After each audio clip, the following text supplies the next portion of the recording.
Cuán firme cimiento se ha dado a la fe de Dios en su eterna palabra de amor.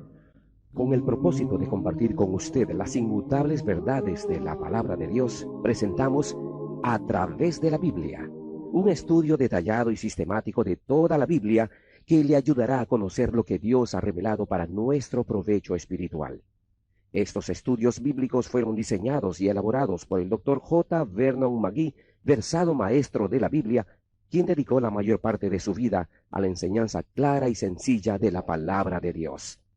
Acompáñenos, pues, mientras avanzamos en nuestro recorrido a través de la Biblia. Cuán firme cimiento la palabra de Dios. Es un gozo estar nuevamente con usted, amigo oyente, para traerle otro estudio de la serie A través de la Biblia. Continuamos estudiando hoy el capítulo 12 de esta epístola del apóstol Pablo a los romanos. Y en nuestro programa anterior estábamos hablando de los miembros del cuerpo de Cristo. Y decíamos que esta es la primera vez que el apóstol Pablo presenta el gran tema de la iglesia como el cuerpo de Cristo. Y dijimos que la iglesia como cuerpo de Cristo tiene que funcionar como un cuerpo. Eso indica que tenemos muchos miembros, y cada miembro, es decir, usted y yo, no tenemos el mismo don. Usted tiene un don que yo nunca podría usar, y hay muchos miembros en el cuerpo, cientos de ellos. No creemos que el apóstol Pablo haya dado una lista completa de todos los dones, porque cada vez que hablaba de ellos, mencionaba nuevos dones que no había mencionado en las otras listas. Y creemos que hizo eso a propósito. El Espíritu de Dios lo motivó a hacerlo. Tenemos ahora el versículo 6 de este capítulo 12 de la epístola a los romanos, y dice, de manera que, teniendo diferentes dones, según la gracia que nos es dada, si el de profecía, úsese conforme a la medida de la fe. Aquí tenemos los dones carismáticos. La palabra griega para dones tiene la misma raíz que la palabra gracia. Se puede traducir como gracia o don gratuito. Estos fueron dados por el Espíritu de Dios. Allá en su carta a los Efesios, capítulo 4, versículo 11, hablando de Cristo, el apóstol Pablo dice, y Él, es decir, Cristo, mismo constituyó a unos apóstoles, a otros profetas, a otros evangelistas, a otros pastores y maestros. Ahora lo que Él hizo fue dar a la iglesia hombres que tenían los dones de ser apóstoles, profetas y evangelistas. Eso es lo que está diciendo allí. Hemos leído en el versículo 6, de manera que teniendo diferentes dones. Ahora cada miembro del cuerpo de Cristo tiene un don. Todos tienen una función. Y los dones son diferentes. Pero eso no quiere decir que algunos no tengan dones. Cada individuo en la iglesia, amigo oyente, tiene un don. Y el don es parte integrante de la gracia de Dios para con nosotros. Cuando Dios lo salva, Él lo pone a usted en el cuerpo de creyentes y usted debe funcionar. No funcionar como una máquina, sino funcionar como el miembro de un cuerpo, un organismo viviente. El don es ejercitado y confirmado por el poder del Espíritu Santo. Creemos que el creyente tiene que probar su don. Si usted tiene un don y piensa que lo está usando, debe probarlo. Tiene que hacer inventario. ¿Es usted una bendición verdadera para los demás? ¿Está usted edificando la iglesia o está dividiendo la iglesia? Ahora, la profecía que se menciona aquí no quiere decir predecir, sino que se refiere a cualquier mensaje de Dios.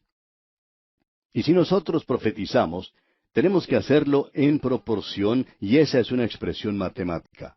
Dios suple la fe y el poder para igualar el don. Eso es lo que se está diciendo aquí. Consideremos ahora los versículos 7 y 8. O si de servicio, en servir, o el que enseña en la enseñanza, el que exhorta en la exhortación, el que reparte con liberalidad, el que preside con solicitud, el que hace misericordia con alegría. Dice aquí, o si de servicio, en servir. Un acto de servicio creemos que se refiere a un tipo de ministerio múltiple y a sus aplicaciones prácticas. Hay numerosas formas de servicio en el cuerpo de creyentes incluidos en este ministerio. Por ejemplo, arreglar o acomodar las sillas para las reuniones, distribuir los himnarios antes de la reunión. Esos son ministerios. Hay algunas personas que no tienen el don de hablar públicamente, sin embargo, tienen un don de servicio. Hay personas que tienen dones especiales, como el de poder preparar una buena comida, por ejemplo, durante actividades especiales de la iglesia. El poder reunirse los creyentes en comunión y camaradería alrededor de una buena comida preparada por las hermanas del lugar puede ayudar mucho en las relaciones de todos los miembros de esa iglesia. Es algo de mucho valor, y se necesita personas con un don especial para hacer eso. Quizá nunca lleguen a ser presidentas de la sociedad misionera, o tal vez no puedan cantar en el coro, pero sí son las únicas quizá con las que se puede contar cuando es necesario tener una comida en la iglesia. Esos son los dones de que está hablando el apóstol aquí. Ahora también se menciona allí el que enseña en la enseñanza, el que exhorta en la exhortación. Y aquí se refiere al que consuela, al que alienta. Hay algunas personas que tienen el don de poder consolar a los demás, que tienen el don de poder hablar con alguien que esté enfermo o que haya perdido algún ser querido.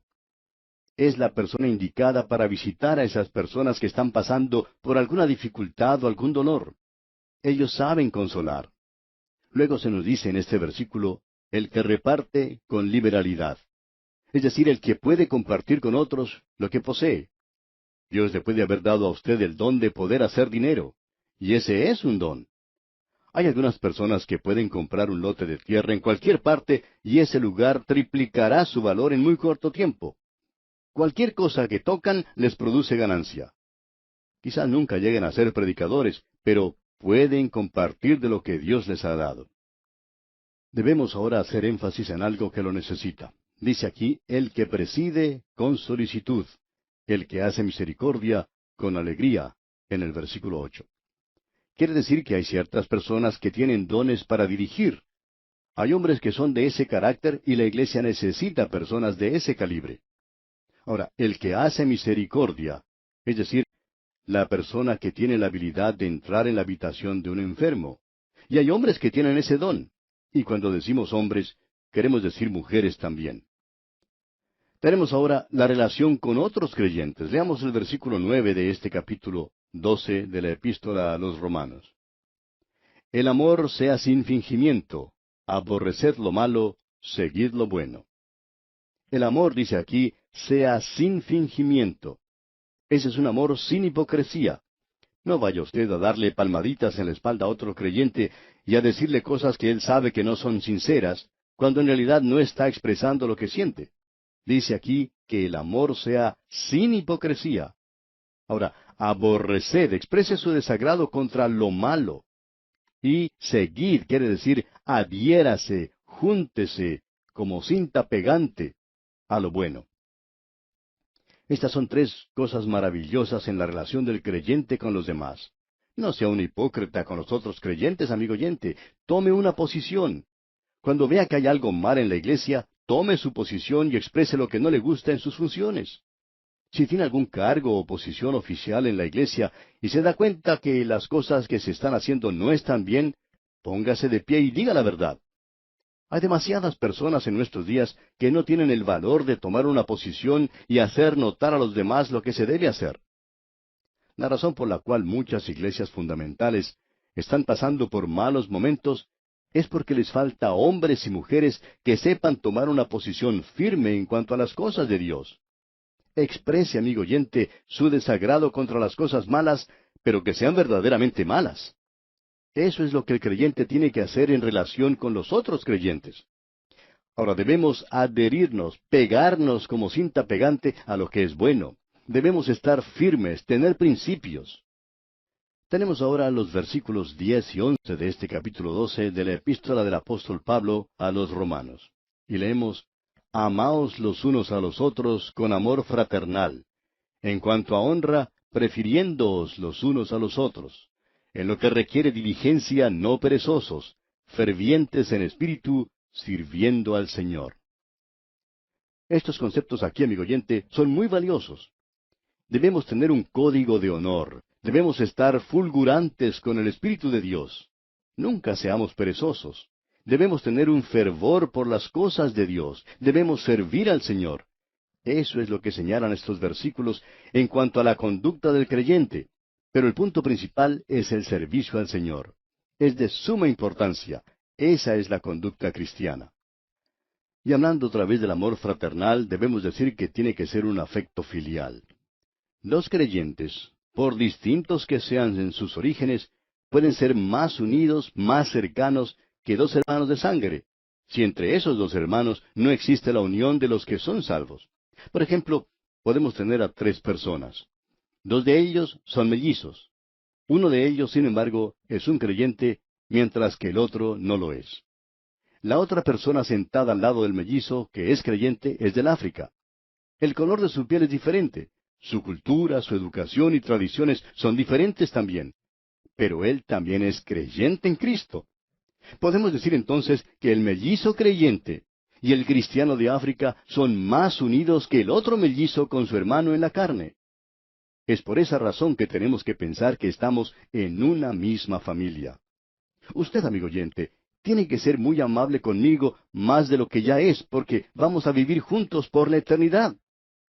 Y es mejor que comience a hacerlo ya, tratando de llevarse bien conmigo, aprendiendo a soportar mis maneras un poco peculiares. Pero espere un momento.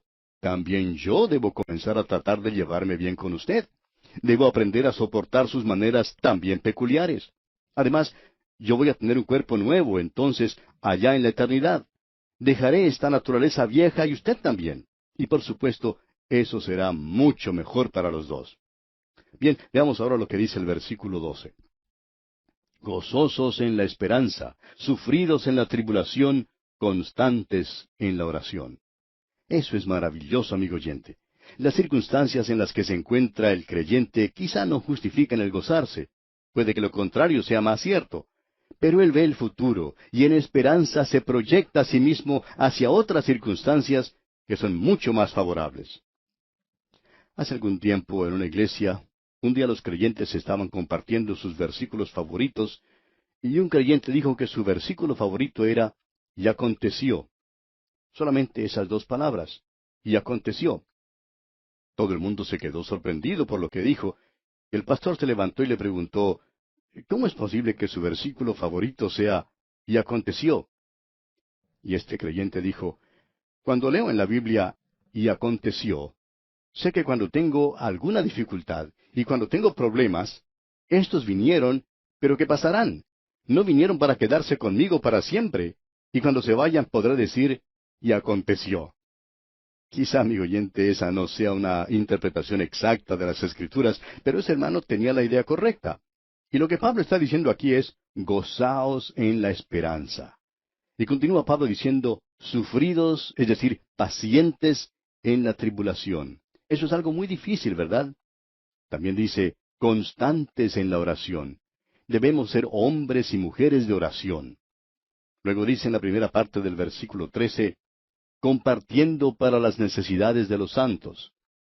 Y eso quiere decir que debemos ayudar a los hermanos. En los círculos conservadores en nuestros días no hacemos eso.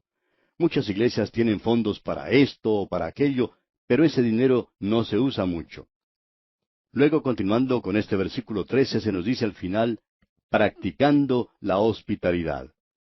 Eso es algo necesario. El darse a la hospitalidad es buscar a otros creyentes a los cuales se les puede extender la hospitalidad. Quizá haya alguna persona en su grupo, ya sea en la iglesia o simplemente un grupo de creyentes, o en el vecindario, un creyente que sea una de esas personas que es más bien introvertida, no puede hacer amigos fácilmente, pero desea tener comunión con los demás creyentes. Si usted es una persona que hace amigos fácilmente, pues búsquelo, sea hospitalario. Y luego en el versículo 14 leemos, bendecid a los que os persiguen, bendecid y no maldigáis. Ahora eso parece algo necesario para los creyentes, porque el creyente no debe perseguir a los demás. Pero la experiencia demuestra que hay algunos que hacen esas cosas. Y es muy difícil bendecir a la persona que nos está golpeando. Tenemos ante nosotros ahora los versículos 15 y 16. Gozaos con los que se gozan, llorad con los que lloran. Unánimes entre vosotros, no altivos, sino asociándoos con los humildes. No seáis sabios en vuestra propia opinión. Dice aquí, gozaos con los que se gozan. El lema del mundo es, ríete y reiremos contigo. Llora y llorarás solo. Porque este triste mundo tiene que buscar y pedir prestado un poco de alegría, ya que tiene suficientes problemas de sí mismo. Pero eso no es cierto en lo que concierne al Hijo de Dios. Se nos dice que debemos ser unánimes entre nosotros. Ahora eso no quiere decir que debemos ser idénticos, sino que tenemos que ser del mismo pensar en Cristo. Y los creyentes tienen que participar emocionalmente en la vida de los otros hermanos. Creemos que eso hace de los creyentes genuinos algo maravilloso. El doctor J. Vernon McGee, autor de estos estudios bíblicos, decía que desde que él había tenido cáncer, había podido gozar del afecto de los demás creyentes. Él contaba de una creyente en la ciudad de Oakland, en California, en los Estados Unidos, quien le dijo, estoy dispuesta a tomar su lugar, tomar ese cáncer para que usted pueda vivir. Yo soy una enfermera y voy a ir a cuidarlo. Él dijo que eso le conmovió más que cualquier otra cosa. Nos damos cuenta que algunos creyentes no han llegado todavía a ese lugar, pero también hemos aprendido que hay muchos creyentes que llegan a formar parte de nuestra vida, y eso es maravilloso. Y así es como debería ser. Se nos ha dicho aquí también que no solo debemos ser unánimes entre nosotros, sino que no debemos ser altivos, asociándonos más bien con los humildes. También nos dice el apóstol Pablo, no seáis sabios en vuestra propia opinión. ¿Qué le parece este mandato? No seamos altivos. Hay muchos de los santos en nuestros días que piensan que están muy arriba espiritualmente, pero en realidad no lo están. Pablo mismo nos dice en su carta a los Filipenses capítulo 2 versículo 5, haya pues en vosotros este sentir que hubo también en Cristo Jesús. Ahora, ¿cuál fue ese sentir? La humildad, amigo oyente. Y luego continúa diciendo aquí en este capítulo 12 de la epístola a los Romanos, en la parte final del versículo 16, no seáis sabios en vuestra propia opinión. Creemos que la tentación constante del creyente es la de creer que es más inteligente espiritualmente de lo que es en realidad. Salomón, un hombre que recibió sabiduría de Dios mismo, dijo algo que es de sumo interés en relación con lo que estamos hablando. Leemos allá en el libro de Proverbios, capítulo 26, versículo 12, que él dijo, ¿has visto hombre sabio en su propia opinión? Más esperanza hay del necio que de él. Seguimos ahora en nuestra consideración aquí en la epístola a los Romanos, notando cuál es la relación del creyente con los inconversos. Esta relación comprende los versículos 17 al 21. Estamos viviendo en un mundo de inconversos. ¿Cómo debemos comportarnos con ellos? Bien, leamos este versículo 17. No paguéis a nadie mal por mal, procurad lo bueno delante de todos los hombres. Leemos, no paguéis a nadie mal por mal. El creyente tiene que tener mucho cuidado con esto y debe ser prudente en su relación con el mundo que le rodea. Luego sigue diciendo el apóstol, procurad lo bueno delante de todos los hombres. No hay nada, amigo oyente, que pueda perjudicar más la causa de Cristo en el mundo en el día de hoy que un creyente que es deshonesto. Al mundo en realidad no le interesa si usted es uno de los que creen la doctrina de que el milenio empezará con la segunda venida de Cristo, o si cree en la elección o el libre albedrío. El mundo ni siquiera piensa en eso. Pero la gente sí quiere saber si usted paga honradamente sus deudas, si usted dice la verdad o si miente. Ellos tienen mucho interés en esto. ¿Es usted una persona en la cual se puede depender, se puede confiar para hacer algo? ¿O puede usted ser un buen amigo de un incrédulo, de manera que él pueda confiar en usted? Esto es mucho mejor que andar repartiendo literatura en muchos casos. Uno encuentra a una persona en la calle y le da un folleto para que lo lea. Esa persona le pregunta, ¿y esto qué es? Usted le dice, es un folleto que quiero que usted lea. A lo cual esa persona le responde, pero yo no sé leer. Sin embargo, ¿sabe lo que voy a hacer? Voy a observarlo a usted para ver qué huellas deja. Y amigo oyente, El valor no está en la literatura en sí, en muchos casos, sino en las huellas que nosotros estamos dejando en este mundo. Esa persona en la calle tenía mucha razón en lo que dijo. Eso sí que se puede apreciar. El mundo está observando qué clase de huellas estamos dejando, no la clase de literatura que estamos entregando. Ahora, por favor, amigo oyente, no nos malentienda. Nosotros debemos repartir literatura, claro que sí, pero debemos tener una vida que dé crédito a lo que estamos haciendo. Pasemos ahora al resto del versículo 17 y repasemos lo que dice. No paguéis a nadie mal por mal, procurad lo bueno delante de todos los hombres. Luego continúa con el versículo 18 diciendo, si es posible, en cuanto dependa de vosotros, estad en paz con todos los hombres.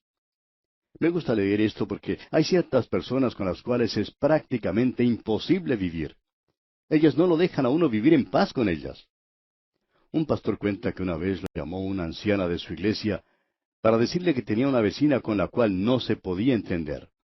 Ella vivía sola y era muy buena creyente. El pastor pensaba que si esta persona que lo llamó vivía sola, quizás no se podía llevar bien con nadie. Pero ella era una de esas creyentes con las cuales es un placer estar. El pastor, pues, fue a visitar a la vecina, y luego de un rato, ésta le dijo lo que pensaba de la viejita de al lado y lo que pensaba del pastor también. De modo que el pastor regresó a la casa de la creyente y le dijo que dejara de preocuparse, ya que era muy difícil para cualquier persona tratar de llevarse bien con su vecina. Este versículo no nos dice que tenemos que llevarnos bien con todo el mundo, sino que en cuanto dependa de nosotros. Por tanto, amigo oyente, tenemos que hacer todo lo que podamos y dejarlo allí. Hay muchas personas con las cuales no nos podemos llevar bien. Por tanto, es bueno que pensemos en lo que se nos dice aquí. Y llegamos ahora a los versículos 19 y 20. No os venguéis vosotros mismos, amados míos, sino dejad lugar a la ira de Dios, porque escrito está, mía es la venganza, yo pagaré, dice el Señor. Así que, si tu enemigo tuviere hambre, dale de comer. Si tuviere sed, dale de beber, pues haciendo esto, ascuas de fuego amontonará sobre su cabeza. Esta es una de las normas más grandiosas que encontramos en la palabra de Dios. Es una de las cosas más difíciles de hacer para el Hijo de Dios. Cuando alguien nos golpea en la mejilla derecha, es muy difícil volver la otra. Creo que nosotros somos como la persona a la que golpearon en la mejilla, se levantó del suelo, e hizo como dice la Biblia. Volvió su rostro para que lo golpearan en el otro lado, y el otro le vuelve a dar y a derribar otra vez.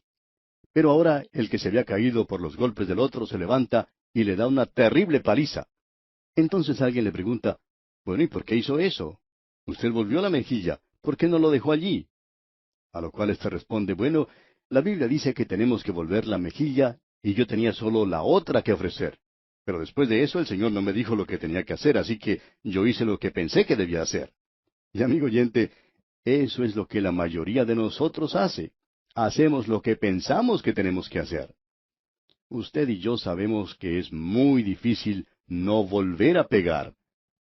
Pero en el instante en que usted y yo tomamos el asunto en nuestras propias manos y tratamos de solucionarlo nosotros mismos, en especial cuando alguien nos ha hecho algo malo y nosotros reaccionamos golpeando tan duro como podemos, estamos quitando las cosas de la mano de Dios y no estamos ya andando por fe. Lo que se nos está diciendo en este versículo es que el Señor dice que andemos con Él en fe, que le dejemos a Él nuestros asuntos porque Él los puede tratar mejor. Si es necesario que esta persona reciba su merecido, entonces el Señor se encargará de eso. Dios dice, confía en mí. Y usted, amigo oyente, puede hacerlo como yo también. Entregar el asunto al Señor, y creo que eso es lo que debemos hacer. Podemos decir, Señor, esta persona me ha hecho daño, me ha perjudicado, ha dicho una mentira sobre mí, ha sido deshonesto en cosas concernientes al dinero y en otras cosas más. Lo pongo en tus manos. Tú dijiste que te encargarías de ello y que yo no hiciera nada. Creo que eso es lo que debemos hacer, amigo oyente. Ahora, al hablar así de esto, me doy cuenta que es una de las cosas más difíciles de hacer para mí mismo. Pero en una o dos oportunidades he entregado las cosas en las manos del Señor y me he sorprendido la manera en que Él toma cartas en el asunto. Él lo puede hacer mucho mejor que yo. Ahora, cuando decimos que debemos entregar todo este asunto en las manos del Señor, debemos hacerlo, confiando en que Dios hará lo que es justo y deseando que Él haga su voluntad, no lo que nosotros queremos, sino lo que Él desea hacer.